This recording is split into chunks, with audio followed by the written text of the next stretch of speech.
All right, here we go. Sorry, last paragraph. Assuming we are spiritually fit, we can do all sorts of things alcoholics are not supposed to do. People have said we must not go where liquor is served. We must not have it in our homes. We must shun friends who drink. We must avoid moving pictures which show drinking scenes. We must not go into bars. Our friends must hide their bottles if we go to their houses. We mustn't think or be reminded about alcohol at all. Our experience shows that this is not necessarily so. We meet these conditions every day. An alcoholic who cannot meet them still has an alcoholic mind. There's something wrong, something the matter with his spiritual status. His only chance for sobriety would be some place like the Greenland ice cap, and even there an Eskimo might turn up with a bottle of scotch and ruin everything. Ask any woman who has sent her husband to distant places on the theory he would escape the alcohol problem. In our belief, any scheme of combating alcoholism which proposes to shield the sick man from temptation is doomed to failure. If the alcoholic tries to shield himself, he may succeed for a time, but he usually winds up in a bigger explosion than ever.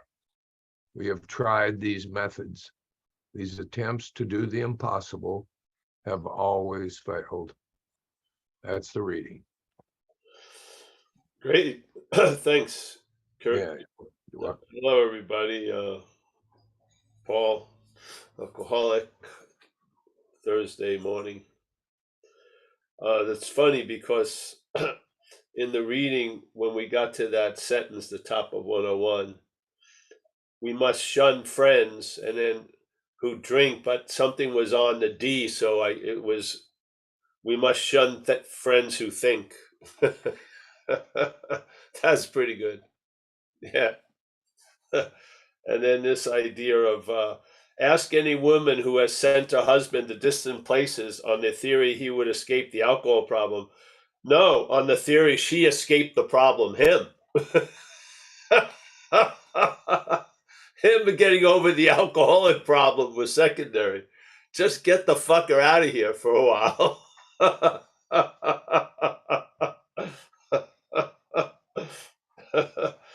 So I would say their belief came from observation that this stuff doesn't work. So it's like the statement we use with the, practice these principles in all your affairs, and if you can't, limit your affairs. But that's temporarily, yes? So some people need to go into a 28-day program. They need to be taken away out of their daily activities, maybe probably longer, but 28 days with the hopes that something can kickstart, yeah? And then they can sort of, maybe stay away from situations and things that put them in jeopardy. But then again, their attitude and outlook will change through the process of recovery, yes? And then they can walk, be like a free-range alcoholic, yes? In a way. That's my feeling. I feel recovery progresses. I don't think we've, because it's difficult, but it's hard to really define the progression of recovery. It's sort of more of an individual experience.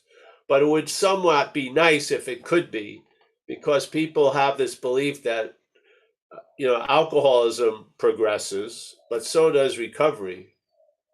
Yeah, it does. So there's a huge difference between when you're sincerely taking the position of reliance on something greater than yourself, and then when you're established in that position. Yeah, usually different effects. They both produce an effect, but the effects are different. Yeah, and they're almost the being established produces more. The effects have progressed. Yeah, they're larger. They encapsulate more. Yes, and they have more of a stability. Not as, I felt great for a few hours, but yeah. So I feel this process, even though your job is just to stay on the operating table, don't get up and don't play doctor, the table gets moved a lot. You just stay doing, following the principles and everything, but the table, the operating table moves. You're put in a room with windows and light and shit like that. So, yeah, it's pretty good, I feel. Yeah, yeah. And then it's open air surgery.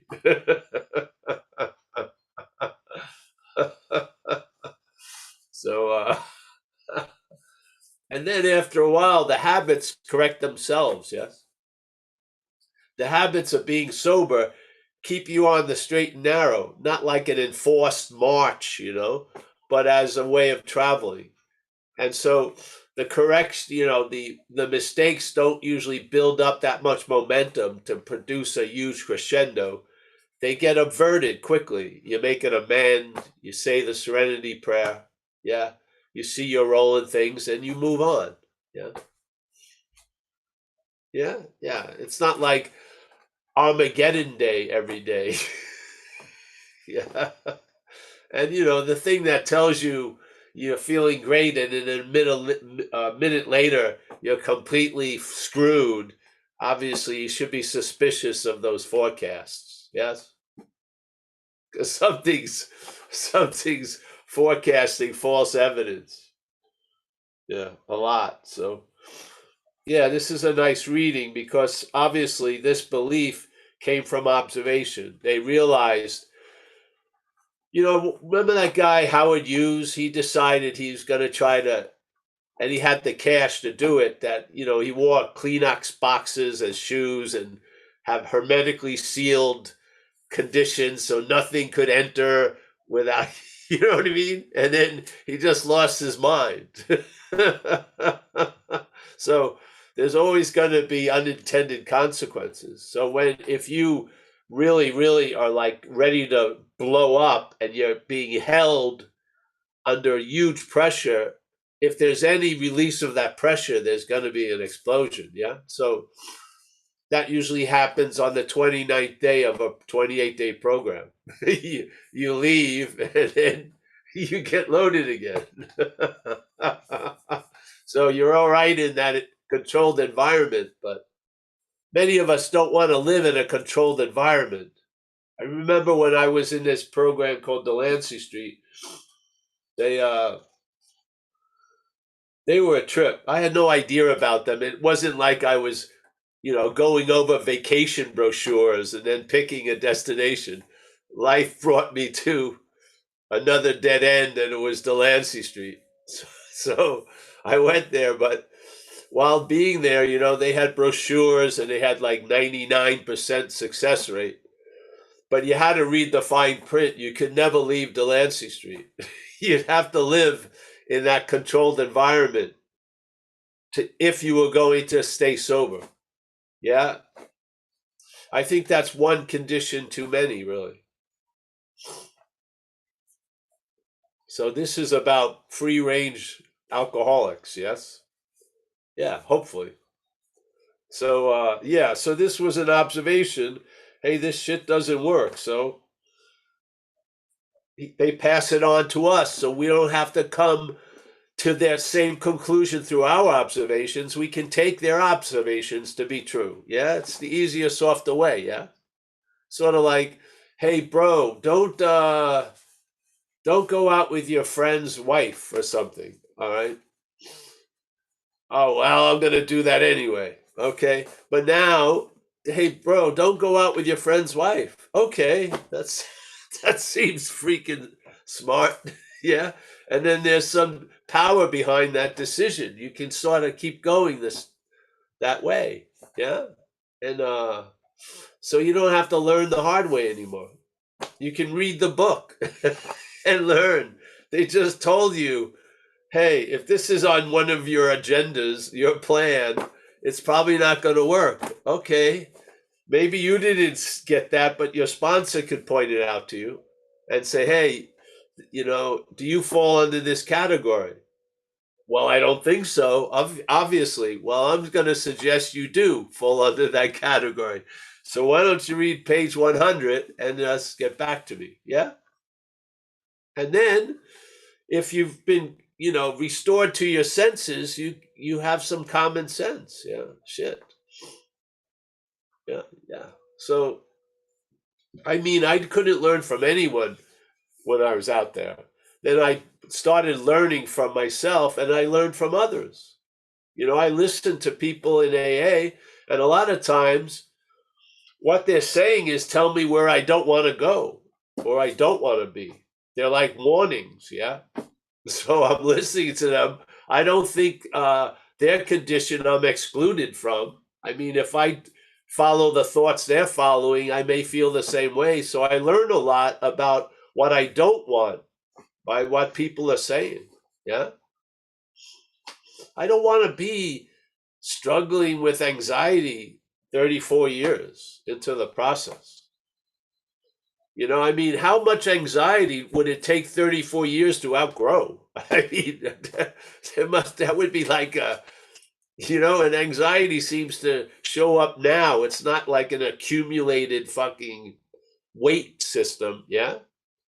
I'm feeling anxiety now. I don't think that's difficult to outgrow. I mean, that's the trajectory of the program, right? They use outgrow quite a lot. We're going to outgrow fear. We'll outgrow this. We're going to outgrow these old ideas. I don't think it says that, but that's what happens, yeah? It's like the skin that you've been living in that was suffocating you and producing an itch, like an irritability, restlessness, and discontent. And because you thought it was your skin, there was no way really to get out of it. You would just try to get distracted or forget or shit like that, which is what a lot of the drug taking in my life was. I knew at the end I wasn't going to escape. I just wanted to distract my head from what was happening. Yeah. What happens here is we get a new skin, we outgrow the old skin. It starts dropping away and we don't put it back on. Yeah. We don't keep pulling up the old skin when it's falling down to our ankles. We step out of it. We outgrow it. And then we start showing a new skin. Yeah. I don't think it's like a 50-year process to outgrow, a suit. Did it take me 50 years to outgrow a pair of pants? No. I had little toddler pants, and then a couple of years later, I outgrown them. It looks insane to try to put myself in those pants again. Yeah, you know what I mean? The pants didn't grow with me. I outgrew the pants. Yeah. This problem doesn't have to grow with us. It doesn't. It's already gotten to its limit. Yeah. It's reached its potential of us being fucked. We've survived. We outlived the biggest storm of the yes, we have. Yeah. Now it's all downhill for alcoholism. Hopefully. Yeah. All the things you think you're afraid of, you've already been through. I'm afraid to be uncomfortable. I was incredibly uncomfortable. 10 days awake on cocaine is not a very nice feeling. You're just totally jacked up. Yeah. I'm so worried. What do you mean? I've already made it through that. The Hunger Games, I've already made it to the point. I'm at the dinner table now. I've survived the Hunger Games. My old attitude, fighting off everyone, is not necessary anymore. Yeah. I've been brought to a position of neutrality. Yeah. I think that's the hardest thing sometimes, is to recognize sobriety, really. A lot of people are thinking in their head they're not sober, but they are. They haven't drank, yes, but I'm not sober. Yes, you are sober, first of all. Yeah. Yeah. So, yep. The head is so, it's not a warning. The the idea that fear is an effect of self-reliance, it's not a warning for a future condition. It's describing a past and maybe a present condition of self-reliance right now. It's not, oh, I'm worried about being self-reliant. That's self-reliance. You know, we don't see the present tense model of the addiction. Yeah. Yeah. Ooh. And the head is always going to be hazy. It's always going to cloud shit up. It is, because underlying it, it has an agenda. It's not an objective reporter of life. Yeah, it's a translator. It's sort of like, if you didn't know the Russian language and you're listening to it and you're relying on the translator. So the Russian person said, "I'm going to kill you." And the translator said, "Oh, they just wished you a happy day." You know what I mean? You're just like, wait a minute. His face looks like he wants to kill me, but you're telling me he said, "Oh, have a nice happy day." Something's being lost in the translation. Yeah. I don't speak mentalese. I don't. It needs to be translated to me. And so there's a lot lost in the translation. It's sort of like I wake up at 9:15. There's not water in the espresso machine. This is the end of all days. Wait a minute. Did the water not being in that triggered this is the end of all days? Something got lost or added in translation. Yes. Do you want to keep listening to that channel? Yeah. All right. This is what I'm going to tell you. You're going to get fucked and be in jail by 12. How did it got translated? Oh, we're going to have an incredible fucking great time. It's going to be so cool getting high with my old pals. Translation: you're going to be fucked and in jail by 11:30. Wait a minute. That's not. I didn't hear it that way. Exactly. Yeah.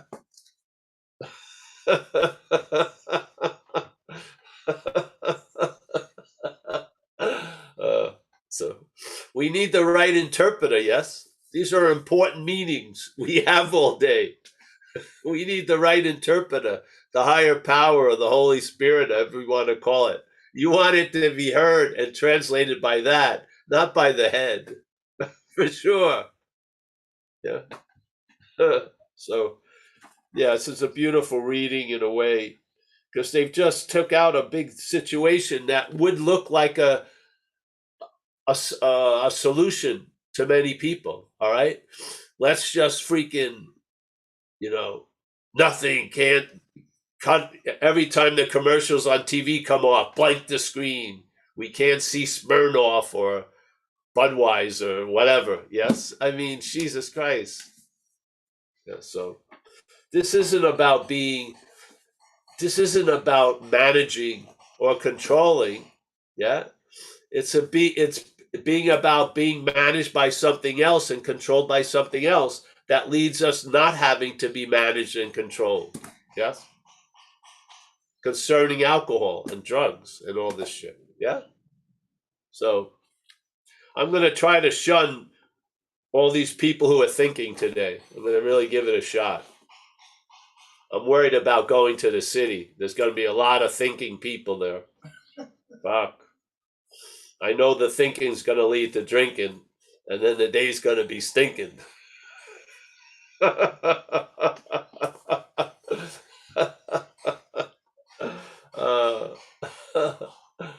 Yeah.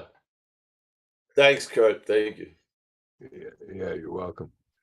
Anybody, raise your hand if you guys want to participate or got any questions. Or the bottom of there to the second. That was great. That was great. Yeah, Brittany, we were talking about this the other night in another meeting about this. I love what Brittany said. She said, any scheme of combating alcoholism which proposes to shield the sick man from temptation is doomed to failure. She goes, I missed that one. In any scheme, like. Well, that's why the programs are going to have to be 9 years. It's going to be, it's not going to be 28 days, 9 years, 12 years. We're going to sign a contract. You'll be here until you pass away.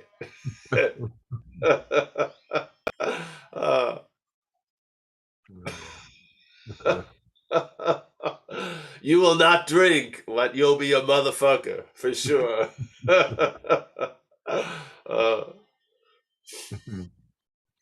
The joy is about not starting. Eh? Yeah. You're in a continual state of not starting. That's where you are. I'm continually not starting. So I don't need any schemes of how to stop or stay stopped. I don't. Yeah. I've been put in a position of not starting. Very simple, really. So is that a new mind or no mind? Because it says here the alcoholic mind is the one that's making somebody still want to go after the fix, right? Yeah. So is it like a mind transplant or is it a mind lobotomy? No, it's just it's like let's say you have a big backyard, but only one little corner is emphasized. Yeah. So in the mind, it's a many splendid activity, but only one aspect of mind, which is this mental preoccupation with self, yeah, is being emphasized. And then the narration is targeting that and reinforcing that. So we're not open to the intuitive thought or the energetic hunch and shit like that. And this is what starts happening. You start accessing or being introduced to other aspects of mind that aren't in that addictive activity of obsession with self. Yeah? Yeah. So you get instead of just getting the one flavor packaged in a lot of different like cups, you have a different flavors. And I feel once you have a sense of contentment and satisfaction, a lot of what drives the obsession of self will get limited. Seriously. Yeah. Yeah. So you'll just be really living from let's say, an unsuspected inner resource, which I would say would be an aspect of mind that hasn't been even imagined to be available. We think everything has to come through self. Yeah. Which isn't the case. Yeah. So I would say it's not a new mind, it's an aspect of mind that seems new. Yeah. I think when you were a kid, you were seemingly accessing it a lot more. Yes. And then, yeah. It's an aspect of mind that you can enjoy peace. Yeah. Sort of nice because it's not held ransom by time as much. Yeah. So there's parts of mind that don't give a shit about time. It's just, it seems it's a construct most necessarily and very emphasized in the selfing. Yeah. Because you have to think of yourself or remember yourself as a self and worry into the future about being a self to have the sense of self now. It has to be produced. Yeah. The sense of self is produced. You can tell it. The baby didn't have a sense of self until about 12 or 18 months, supposedly. So the sense of self grew when the brain develops. Yeah. And then as people now are living longer, their brain is eroding and they're losing a sense of self. They're going into dementia and stuff like that. Yes? So the idea of self can come and go while you seem to remain. Yeah? So, yeah. But see, if it goes, I think timing is, in a weird way, is important. Yeah, you'd like it to go when you're sort of have your senses, and at 80. But hey, I had a friend of ours passed away, and at the end, he was just enjoying dreaming. I walked in and he was bedridden, and he was telling me he beat his son in tennis, and I was going, table tennis? I was wondering, and then I realized he was just off. He said, I'm gonna meet you at the airport tomorrow. We're gonna go, and yeah, but he was not going anywhere. But it was producing smiles on his face, so I saw it was great. Yeah, I did.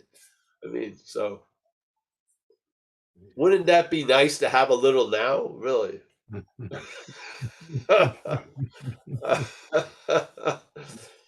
I really don't want. I don't mind the interpretation of self being introduced to the dinner table, but I want other plates. I just starve eating that. I do. It makes me ravenous, and then I fucking act out and do a lot of shit. Yeah, I just, you can, here's like a plate of hors d'oeuvres. No, I know the meal's coming. I don't need the hors d'oeuvres. Yes? I don't want to live on hors d'oeuvres.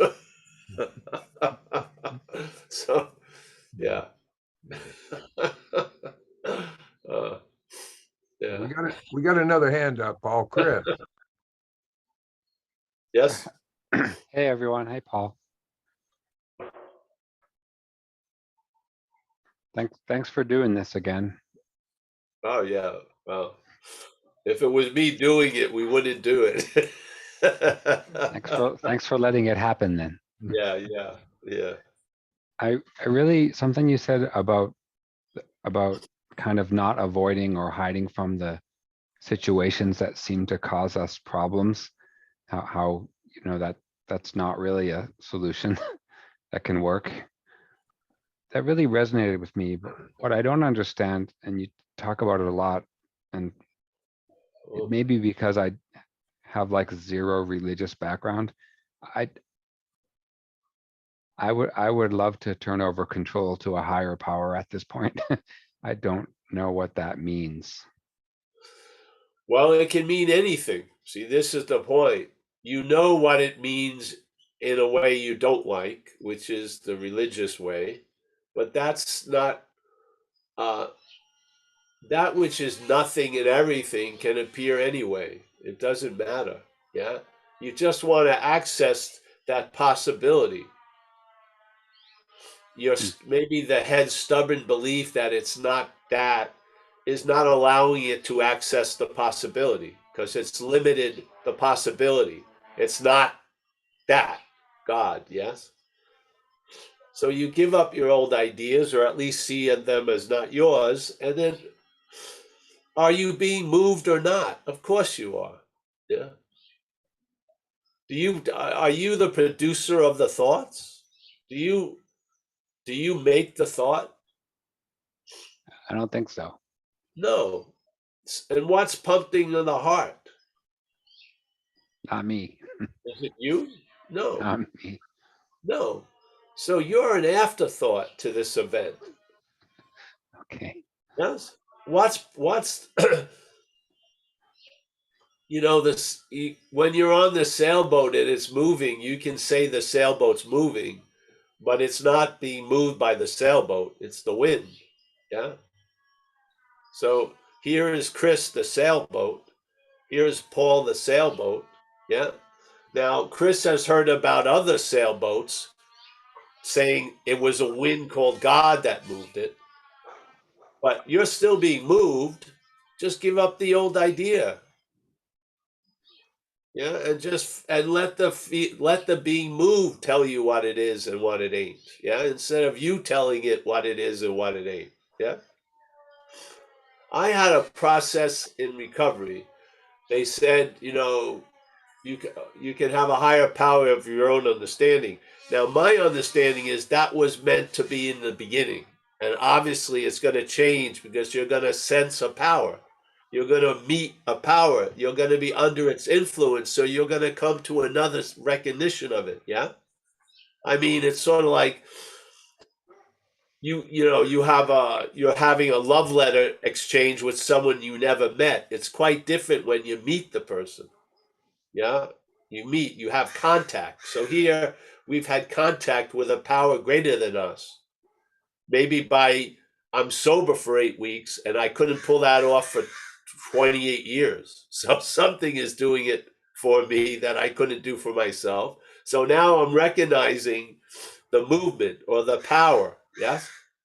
Now it says, all right, this was my process. I ended up as turning my will and life over to the care of a higher power of its own understanding. Yeah. I outgrew my idea of an understanding because I saw it was quite limited. So I was open up to a revelatory effect by being moved by a power. And I come to realize something by its moving in my life. Yes. Not by a conceptual idea of the mover, but by the feeling of the moving. Yeah. It's different, very different. And yeah, so I have a power of its own understanding. And then it tells me of a lot of stuff, or it doesn't tell me anything. Yeah, but I feel it. Yeah, I feel it as a new power flowing in. I feel it as a conscious presence. I feel it as a vague non-locality that's always here at all times, with no requirement necessary to meet it. I feel it in a lot of ways. Yeah. But I don't give it a name. I use the term higher power because it comes out of the big book. Yeah, that's all. I really understand what you're saying about feeling it as opposed to having a conception of it. But am I feeling it but just don't recognize it? Or is it possible that I'm just Yes, not I would feeling it? probably say that. Of course you're feeling it. Everyone is. It's called the presence. We call it the basis of Paul, the no turn off switch of a generator humming in us all day. The animated brilliance of nothing. Yeah, we're all feeling it, but we're giving it different names.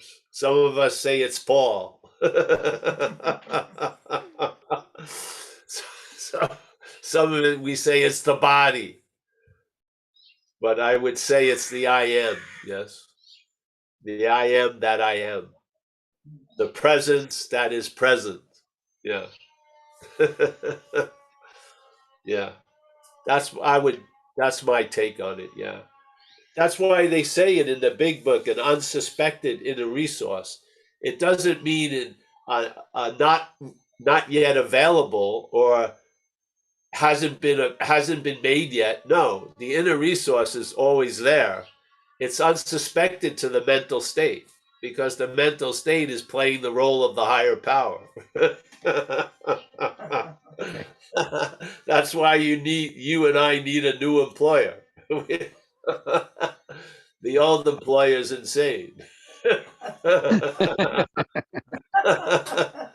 It's just that simple.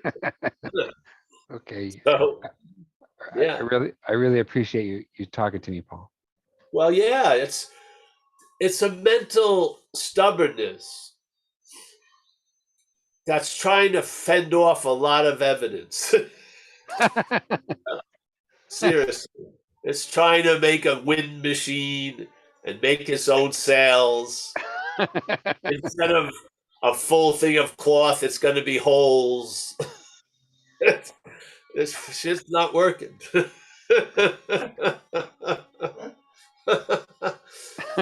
It's a simple thing in recovery. Did any human power get you sober, or did you come to the realization, as presented in the book, that no human power could get you sober? I'm in the latter camp. I came to the realization no human power could get me sober because no human power got me sober. And I had the luxury to entertain that because something got me sober. That was not a human power. Mhm. So there you go. I mean, that's the book of creation in my recovery, epoch. That's Genesis. Something was sorely needed to be done. Nothing could do it, and then it was done. Yeah, Yeah, yeah. So, uh, I think what you said is this mental stubbornness is, I do actually feel that, but it feels like letting go of that. There's nothing, there'll be nothing left. well, there you go. That's its safeguard. Yes. When you're leaving its domain, there's all these forbidden signs. Then you're on a flat Earth. You're gonna fall off. Oblivion awaits. It's just walk right through the fucking sign. Reclaim what's inherently yours. That space. Yes, Jesus Christ. Okay. All right, Serious. Paul. Chris, really, nothing to do with you. I've heard the same thing said thousands of times. Never coming from Chris or Kristen or Paul, but coming from the system that's failed. Yes? Yeah. It's trying to ensure its own existence by limiting your affairs completely. Seriously. I don't know why I'm laughing because Don't worry, this you can't go over there. You can't go over here. No. Just stay right in this little room. You're like a marathon runner in a closet. Yeah. yes, You're it's just very running exhausting. around. The head, if it has any mercy, changes the scenery. But you get the idea. What the fuck? I've gone this lap already. Yes, you just I feel I'm being same old. I feel I'm being Zen bitch slapped. And then it has incredible warnings. What's beyond the door? The closet door. It's hell and brimstone. Stay in the sanctuary. Sanctuary I just lovingly give you. Be small and fucking myopic. Yes. It's better than being what? Don't say it. What? Large and expansive. I'll disappear. Hallelujah. Fantastic. I'll outgrow this. Oh yeah. Yeah. Oh my God. Do you see this? Everyone has it built in. It does it some other way. It's sort of like, well, if I let go, I don't have any insurance. It's going to work out. Well, you got a fucking insurance. It ain't working out now. You can be assured of that. And then we have a community and people, they'll put out their hand and walk you through the signs. Yes, they will.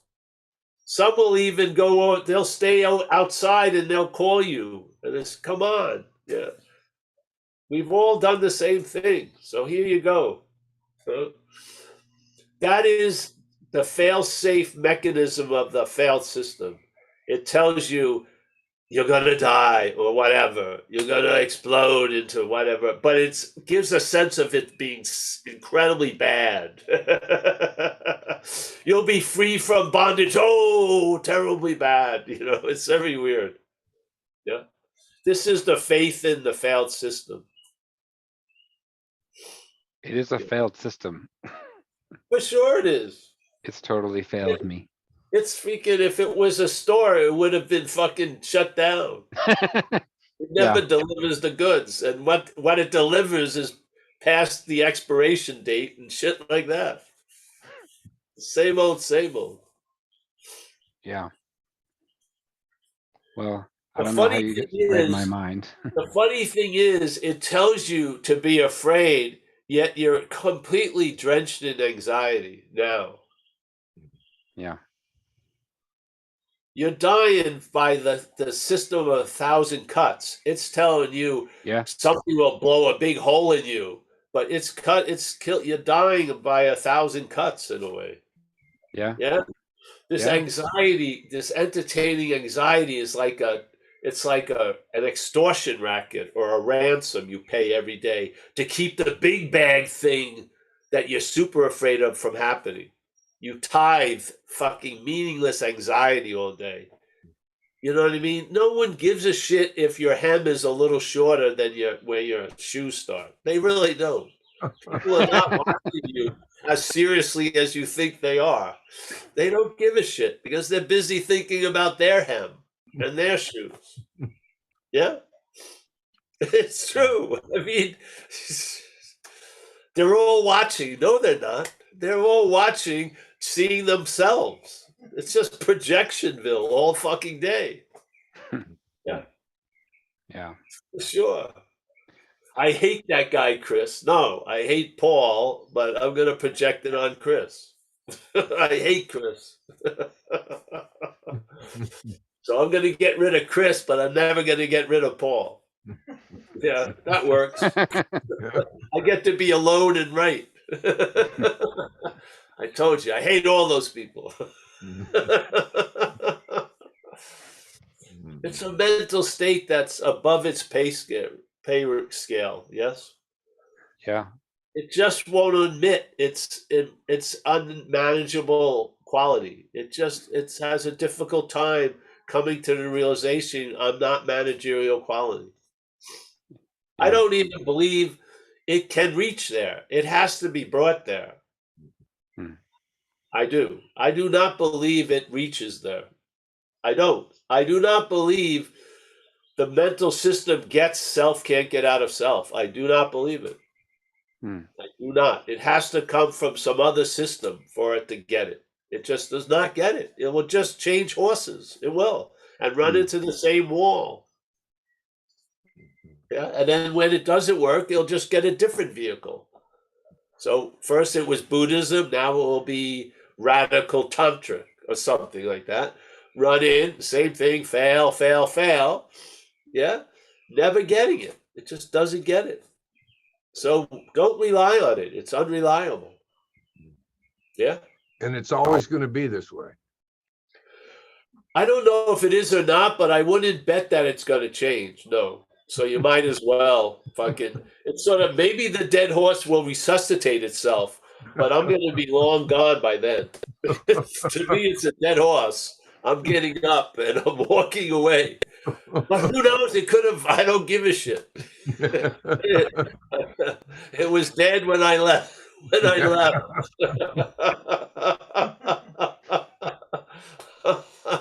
I'm the new restyled horse. No, it's just like that shitty Budweiser when I was growing up.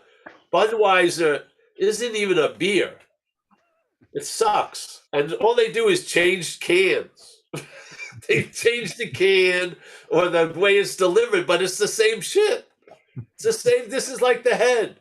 Let me dress up the pig, put some lipstick on it, and you'll fucking buy it. Or let's paint some legs on the snake, and you'll take it to be a fucking, it's insane. Here you go. Here's what you ordered. That doesn't look like what I ordered. Oh yeah, this is it. This is the new model. It looks like the old model. No, it says right here, new model. It works exactly the same.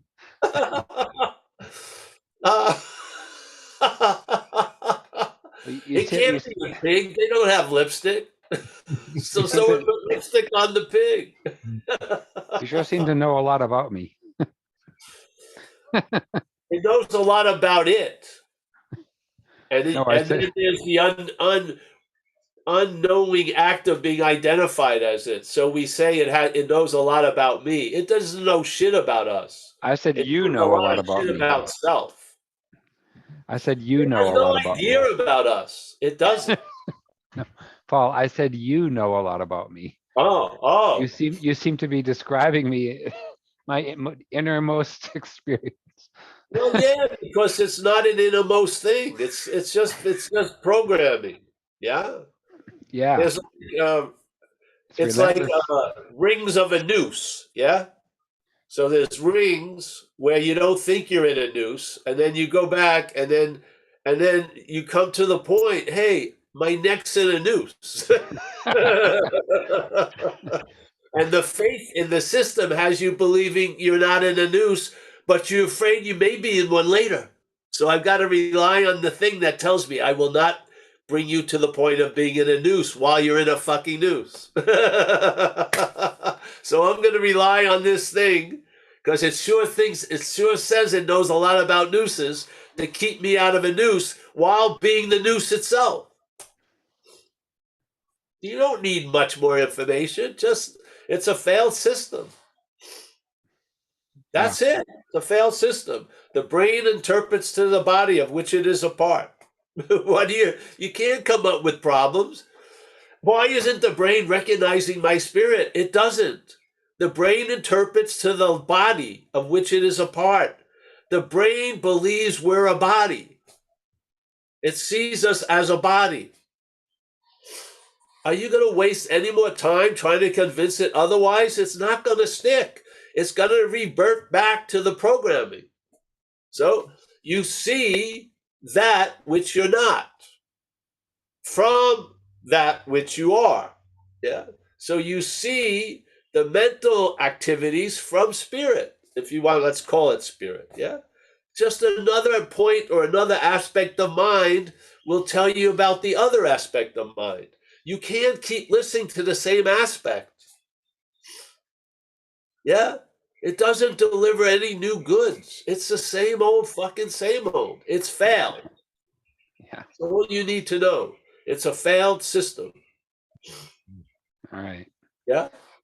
Yeah. I want to give other people a chance to talk with you, and I just want to say again, thank you. Yeah. Thanks. Yeah.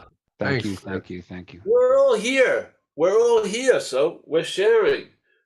Yeah. With the points is if I could share, if something could come through me that would allow you to travel lighter where you are without changing anything about the color of the walls or shit like that, I'm all for it, man. It already has. I'll come here every morning at 10:30.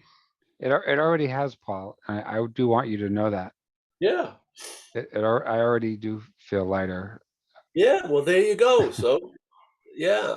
It's I still. mean, when the new employer uses you, you're put to good use. It's just the way it goes. The old employer puts you to its own use, which is to reinforce the old employer. Yeah.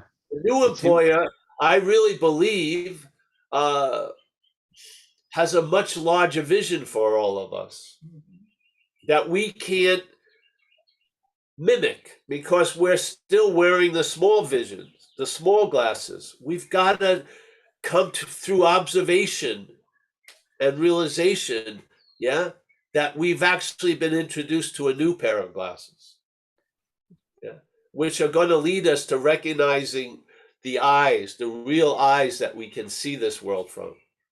Yeah. Yeah. So thank you. Thank Thanks. you, Paul. We got PK. He's got his hand up, Paul. Oh, PK, I need to talk with you too. All right. PK, can you Hey, man.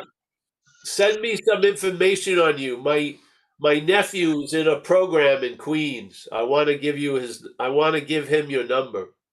Okay, that'd be great, man. Yeah, he's in I think he's in Phoenix House or something. Wow, I think I live right around the block from there. Well, I think he's in there. So yeah, I'll talk with him today. I'll give him your information. All right. So Okay. please send it to me. Okay. All right. Now, I just wanted to thank you for holding the space. And you know what's funny? Last night, I had a gig with the band I play in, and I was down at Bowery between Second and Third, a place called Bowery Electric. Yeah. And you know what's insane about it, man? You know how it is. The years pass, but there's still a cast of characters on the Bowery where people are just, hit their rock bottom. And like you said, there's a community of recovery, but there's also a community of drinking and drugging. And I saw it was so evident to me, the self can't get out of self, like the desperation when you see these people. And I look at them and I see myself when I was in the throes of my addictions, where it's like single pointed and really focused in awareness, but the focus and awareness is on getting the drink or drug. And then you see that even though self can't get out of self, it's almost the illusion when they get high, when you get your fix, when we get our fix, even though self can't get out of self, there's like a false artificial self got out of self. But then it, like you were just saying before, what are you going to do? You have to keep doing that every day, and it never works. No. If you get sober, you do that once, and then for a lifetime, it's like you said, lifetime guarantee or membership to Zen Bitch Lab. Well, the thing is, that addiction, the mental addiction to self, forms other addictions. Yeah. Yeah. So basically, the impossibility of real relief is so assured in the head that you'll do anything for temporary relief. Yeah. Like And the to me, I was the willing pull, to though, pay any strong. consequence tomorrow not to feel uncomfortable now. So I would do almost anything to do a shot of coke and take whatever effects that it would bring about, just for that 4 or 5 minutes of having the whole body rush out. Yeah. Yeah, and the camaraderie and the power of the community of drugs and alcohol, like down on the Bowery, man, it's crazy. I didn't feel like I was getting sucked into it, but I saw myself. It wasn't like I was afraid, but I realized, holy shit, that's when you're in that deep, the only thing you can probably do is tread water, or you got to allow yourself to sink or float, right? I mean, at that point, I kind of believe what you said before. At one point, drugs and alcohol, that was our higher power. Oh, of course, definitely. Yeah. Yeah, well, actually, it was the mental state is. Right. And then the mental state, to feed itself, the drugs and alcohol allowed it to sort of grow in its little petri dish. Yes. Yeah. Yes. It's sort of like its fuel. So, yeah, then it can get, it's sort of like if you have a streak of jealousy and then you get loaded, you're up on stalking charges a few months later. So it basically amplifies a lot of stuff that doesn't ensure a life well lived. That's for sure. Yeah. Yeah, man. All right. Well, thank you for holding the Send space. me It's the great. info. Send me your info, bro, please. And Okay. I'm gonna give I it. think And his name is Frank. okay. I think I have your phone number, or I can get it to I can Yes. call you or email you. I'll reach out to Mike if I can't get a hold of you. Yeah, please do. And then yeah, his name is Frank Dunlap. So yeah. Frank Dunlap. Awesome. All right, Paul. Well, thank you. It's great. Even though, there is a community of drugs and alcohol, it's amazing that there's a community of recovery. And my schedule has changed, so I haven't really been able to make these meetings, but it's awesome that you're doing it, and that there's a whole community of us, you, me, and a lot of others. And hallelujah, man. I'm so glad, to have connected with you and for what you do. And I try to, just do the same, try to just spread the goodness, man. Yeah, well, sure you're doing a good job, PK. We The miss best I you, but can, we man. know you're always there. So yeah. Yeah, man. Trying to hold it down, New York City style. Yeah. All right. Well, thank you Thanks, again. Y'all PK. about Frank, Right. man. All right. Anybody else? We got any other hands? Well, let's end with that then, eh? Okay, go ahead, Paul. It's almost Yeah. 11:30. Let's see. Where is it? So I can say the end. Wait a minute. Yeah. Where? When? Yes. All right. So, Kurt, thank you. Yeah, you're welcome, bud. Thanks for running the show and everything. Alex, always a pleasure. There she is, Hudson Valley. I had too small of a meeting with her when I was there. Tommy, always a pleasure, Tommy. Bobby Joe, nice to see you. Nice to meet you. Thanks for everyone's support. It keeps the ball going. Kristen, yes, nice to see you. Joseph, as always. France, Mickey, Anu. We got Walter. Walter, yes. Walter is open to be hired to play the before picture of everyone's life, before and after.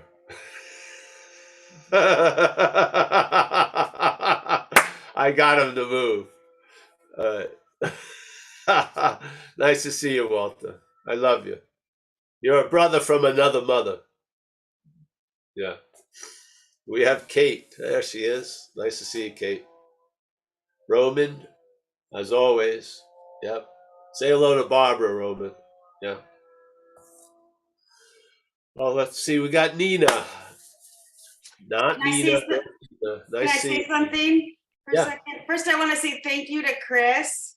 Chris, I am you. I was there, except worse. I was like, I would do this like every week for like a long time, and yeah, and it helped me so much. So thank you. And I love what you said about getting older and losing self, because I had that experience with my mom, who was the villain in my life. And when she turned 80 and got sick, she turned into the Bodhisattva. And I got such a gift. And she used to leave me voice messages, and I taped them. So I have recordings, and she said the most beautiful things to me. And it was like, it helped me so much. It was a powerful step too for me, because I was like, how did that happen? How did this person become this other person? And it was so much evidence for me that somebody could be this other person. But I felt like, anyway, it was just unbelievable. So thank you for bringing that up. Yeah, yeah. We had it yesterday from a guy. You know, we had our little thesis about blackouts where,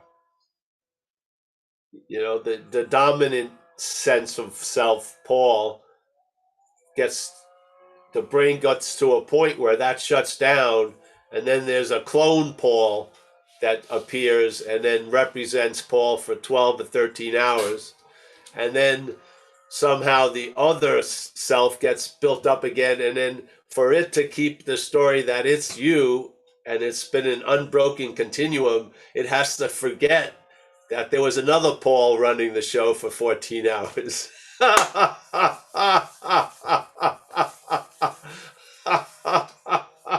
So it obviously shows if there can be more than one self, there's no self. Yeah, yeah.